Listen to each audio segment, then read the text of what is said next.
All right. Good evening, Professor, and welcome to our presentation about our improved cybersecurity program for Capital One. We are Group 5, and we are comprised of me, Gabe, Audra, Sonia, Brittany, and Adelaide. Now, a little background about Capital One.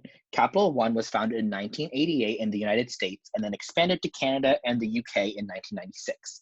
This expansion allowed them to become one of the largest financial institutions in the world and also one of the top banking providers across North America and the UK as well. They are the third largest credit card issuer in the world and have issued over $167 billion in credit card loans and over $70 billion in commercial banking. On July 19th, 2019, Capital One experienced a security breach where hackers gained access to credit card clients' personal information like name, address, and phone numbers. Although no financial or credit card numbers were stolen in the process, this breach was a big deal because it resulted in a huge loss of faith among customers and other corporate clients. We see this breach as a chance to strengthen Capital One's cybersecurity program to regain their customers' trusts and reduce the chance of sensitive data ever getting out ever again. Now, here's our problem statement. Because cyber attacks are so frequent, Capital One needs to ensure that they are constantly protecting and monitoring customer data so that it does not fall into the wrong hands and lead to many other issues such as lawsuits or other financial downfalls. Now, here's our business justification, and our desire to create a program for Capital One is justified by these three reasons. First, Capital One stores ample private personal information about their customers' data. This means that many people trust Capital One to keep their data secure and confidential, and protecting it should be the company's top priority. If Capital One is not looking out for their customers and making sure that all their data is safe, they are not doing their jobs properly. Second, updating the cybersecurity approach will help prevent future breaches from happening. This will make it harder for hackers to have access to the data if it ever occurs again, and they will also not be able to access this data unless they are authorized to see it. Lastly, creating a contingency plan will help in case an attack does happen again. This way, if something does ever happen again, Capital One will be ready to mitigate it so as little data is compromised, and this will also prevent any loss of faith or anything or any distrust from customers ever again. Now that I've talked about this, I'm going to pass it off to Sonia to talk about scope and LRRs. Thank you, Gabe. I'm going to go ahead and talk about our scope. The scope of our project is to ensure that all measures to protect sensitive data are being taken. Sensitive data can include social security numbers, addresses, phone numbers, etc. Otherwise, private information that, if released to the public, could have disastrous consequences on not only the consumers but the businesses itself.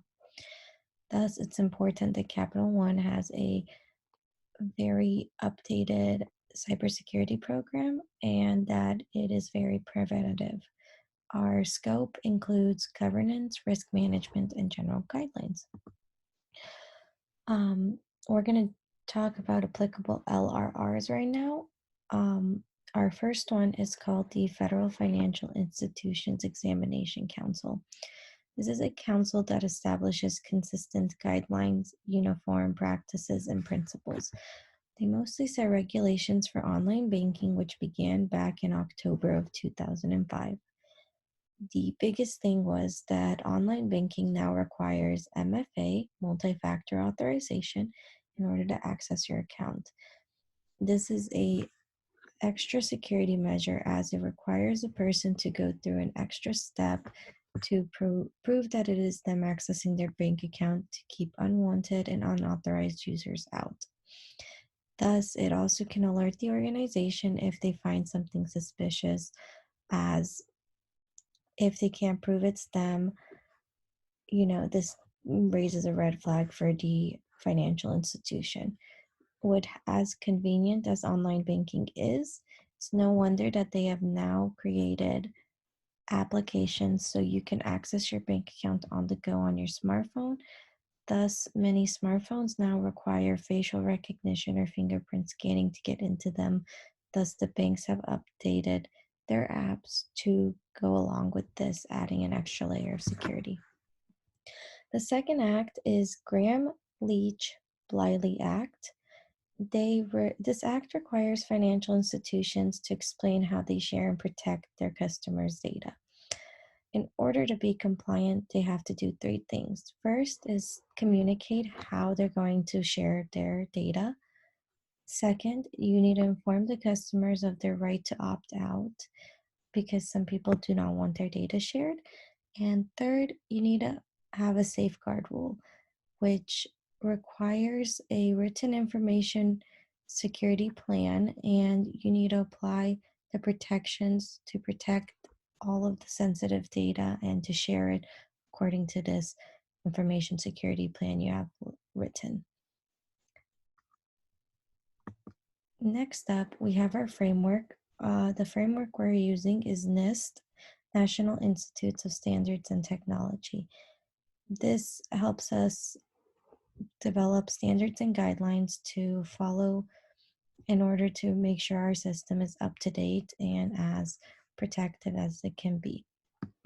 There are 5 parts to the framework. The first one is identify.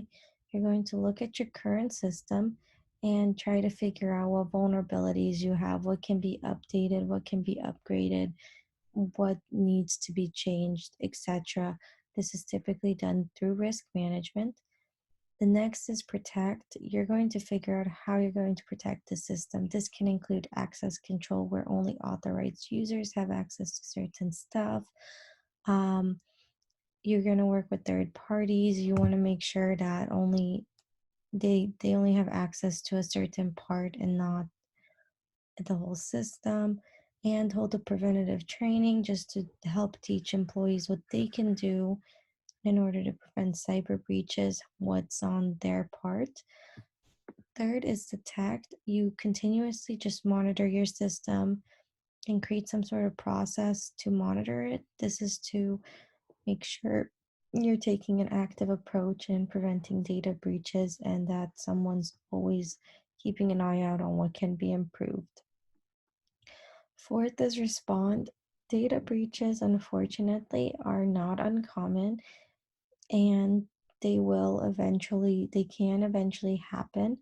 So you need to, if they happen, you need to first analyze what happened. You need to figure out where it went wrong, etc. Then you can figure out what to improve upon, and then you're ready to kind of give a statement to the public to figure out how you want to handle the situation and let the public know how you're handling it, what you're improving, and what happened. And last is recover. This is first, you want to recover anything that was lost.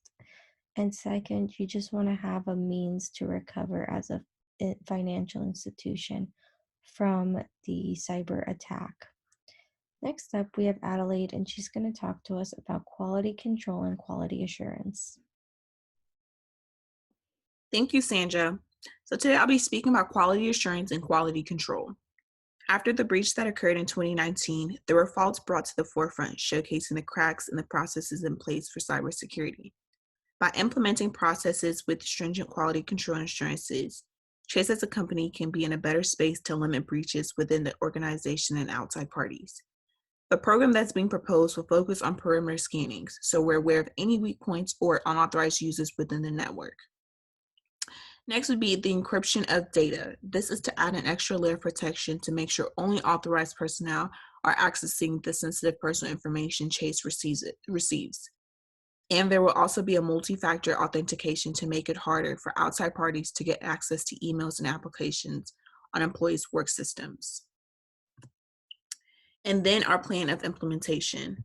The plan for implementation is to first assess the risk the organization is taking on. The biggest threat Chase has is with hackers trying to get a hold of sensitive information. So by keeping up to date with vulnerable processes, Chase can stay ahead of the game.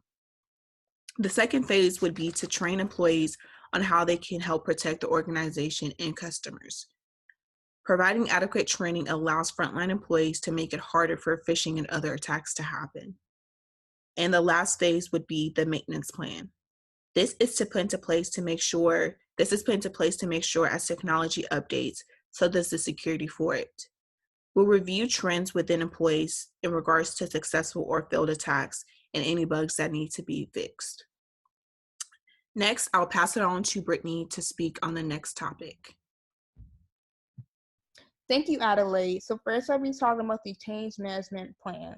Change management is a process that guides how organizations formulate, provision, and equip employees to successfully accept new changes to drive success within the organization.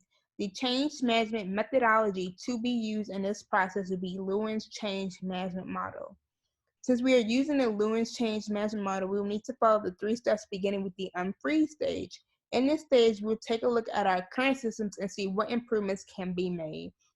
During the summer of 2019 breach, the hacker was able to gain access to records through a misconfigured part in a web application firewall. So ensuring that the misconfiguration is not configured, we can take steps to ensure that security systems, authentication factors, or maybe even figuring out an alert system to send alert when your credentials are used.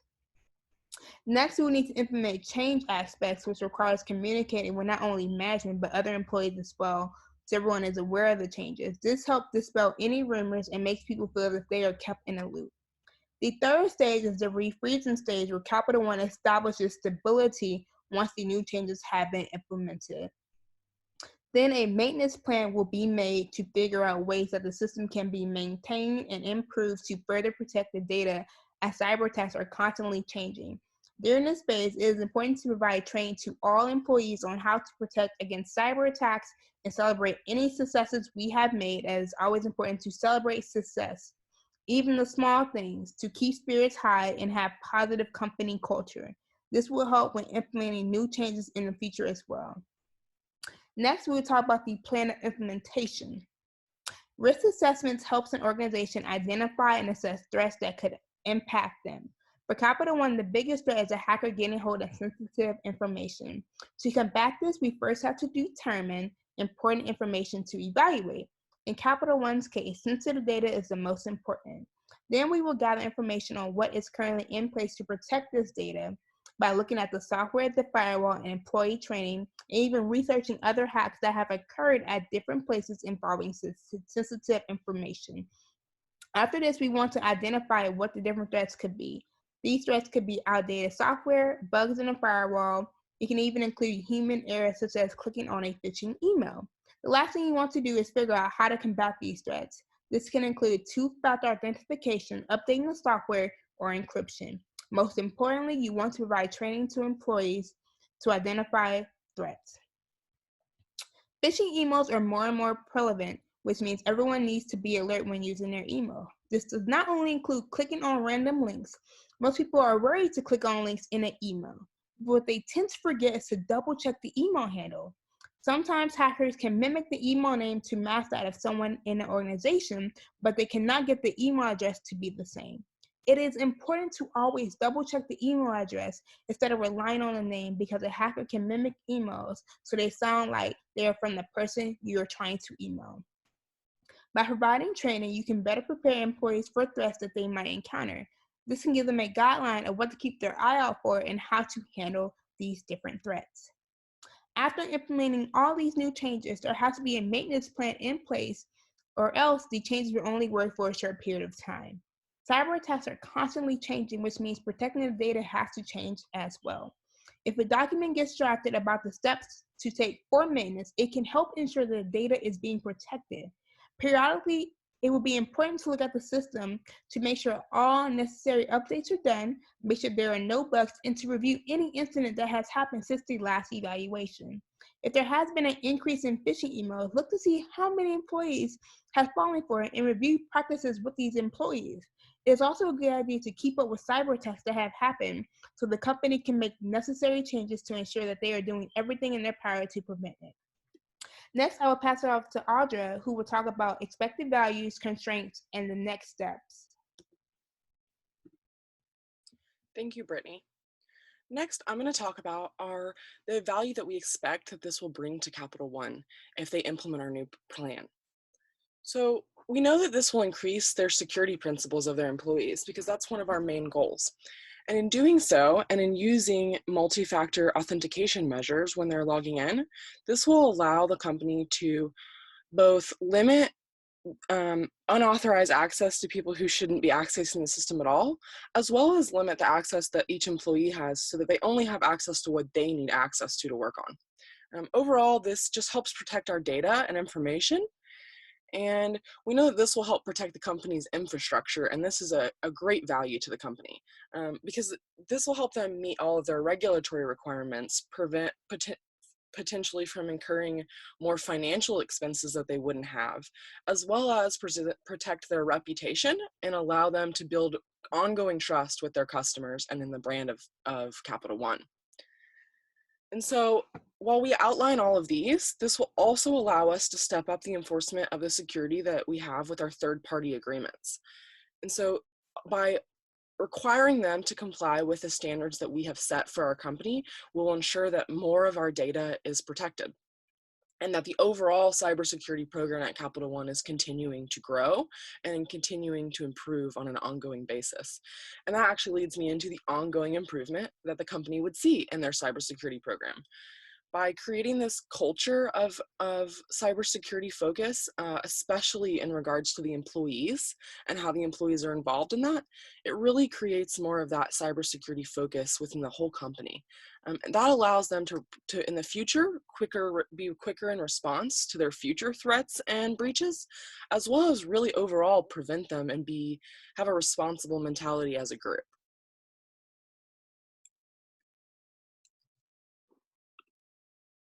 So some of the constraints that we expect we might run into in this project is that it has a larger company size. And so we know that the size of the company is more than 46,000 employees. And when you're working with a group this large, it's really important that every single office is equipped with the right resources, information, and software that they're going to need to implement these changes successfully so that everybody understands it and can work together. And this is also a good explanation as to why this is so important, because with a company that large, you always have vulnerabilities that need to be addressed among your employees. So another constraint that we think could be faced is the timeline to accomplish this. And that's due to the urgency that cybersecurity breaches really present. We feel that there's an urgency to accomplish this in a short manner so that this is being implemented and utilized as quickly as possible to protect the company. But because of that, we know that it's important that it's being completed without any errors and that our data is being secured along the way. So we know this timeline could present some challenges. And then finally, we know that opposition to change is always something that needs to be considered, especially when you're talking about changing things that impact the employees on a regular basis. That's why we chose the method of unfreezing, changing, and then refreezing that we did, because we believe this will have the best impact on the company. And it will prevent us from blindsiding people so that they have time to adapt to the changes. They don't have to be afraid of it. And we can overall create a company culture that is positive towards this ongoing change. And the next steps that the company is going to need to take are that they are going to need to implement ongoing monitoring of this program. This is really imperative to make sure that this continues to be successful and that they identify any vulnerabilities along the way. And can make updates as needed to the program. And finally, one of the greatest steps that the company can take after this is to continuously create a company culture that is focused on cybersecurity and on the ongoing improvement of that. And this really often happens from the top down. When higher up organizations use open communication and they react positively to the change, they set this tone for the rest of their company. And when they ensure that their employees are fully invested in the change and being given relatable information, that everybody feels capable of participating in the change and doing so successfully. And so we really believe that with all of this whole plan that we have implemented for Capital One, that this will overall have a very positive impact on their cybersecurity and allow them to prevent and respond to breaches for many years to come, while also creating a culture where they continuously have ongoing improvement for all the years to come. And here are the resources that we've been using throughout. And thank you very much, Professor Khan, for attending our presentation. And we've all very much enjoyed this project. Thank you.